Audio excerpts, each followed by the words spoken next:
plaintiff. May I proceed? You may. Your Honor, opposing counsel, members of the jury, may it please the court. It is easy to be a friend, but it is hard to be a parent.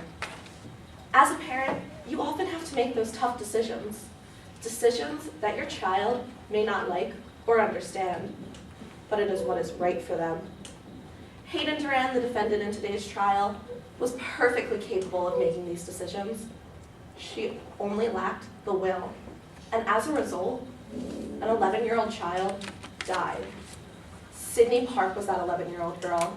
Sydney grew up here in Midlands on Maple Street with her parents, Andy and Lee Park, right next door to her best friend, Jessie Duran, who lived with her parent, Hayden Duran. Sydney and Jessie were inseparable until, on August 18, 2010, Sydney Park was shot dead with a 9mm revolver in her home by who she thought was her best friend, Jessie Duran. Today, you will hear exactly how the events of August 18, 2010 took place. You will hear how Jessie Duran, a child who was already prone to violence and obsessed with guns and violent video games, decided that playing pretend was no longer enough. You will hear how she forced Sydney Park to give her the combinations of Park's gun safe, and you will hear how on August 18, 2010, Jessie Duran removed the gun from that safe, aimed it at Sydney Park's head, and pulled the trigger. That is why today, the Park family is suing Hayden Duran, the parent of Jessie Duran, in an attempt to get justice for the death of their daughter. In the state of Midlands, parents have a duty to exercise reasonable care to prevent their minor children from creating an unreasonable risk of bodily harm to others. Hayden Duran failed that duty. She had every opportunity to prevent what her daughter did, but she did nothing. As the plaintiff, we hold the burden of proof in today's case. We must show by a preponderance of the evidence that Hayden Duran was negligent. This simply means that it is more likely than not that Hayden Duran did not meet her parental duties. To do so, we are required to prove 5 elements. First, that Hayden Duran had this duty to prevent Jessie Duran from acting in a way as to create an unreasonable risk of bodily harm to Sydney Park. Second, that Hayden Duran was negligent in this duty.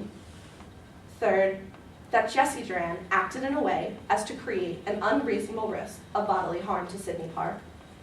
Fourth, simply that a third party has suffered bodily harm. And finally, that Sydney's death was a direct and proximate result of the actions of Jessie Duran and the inaction of Hayden Duran. Today, we will prove this to you when we call Danny Brooks, the Park's babysitter, who knew both Hayden and Jessie Duran and could see that Hayden Duran was more interested in being a friend to her daughter than being a parent. You will hear how Danny Brooks confronted her on multiple occasions and how Hayden Duran did nothing. Later, you will hear from Jules Sebastian, who will tell you that all of the forensics evidence proves that Jessie Duran pulling the trigger on August 18th was no accident.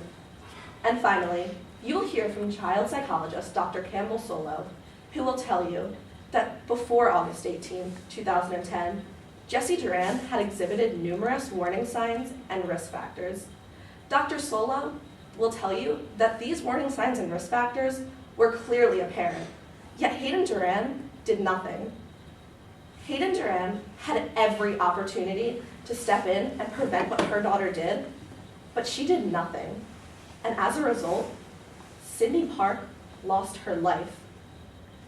Jessie Duran had clearly shown the warning signs. Hayden Duran had clearly seen these warning signs, but Hayden Duran did not want to be a parent. Hayden Duran wanted to be a friend, and as a result, Sydney Park is now dead. At the end of this trial, my co-counsel, Tina Adamek, will ask that you return with the only verdict that the evidence supports. She will ask that you hold Hayden Duran accountable for her lack of action. She will ask that you hold her liable. Thank you, Your Honor. Thank you. Defense counsel, do you have an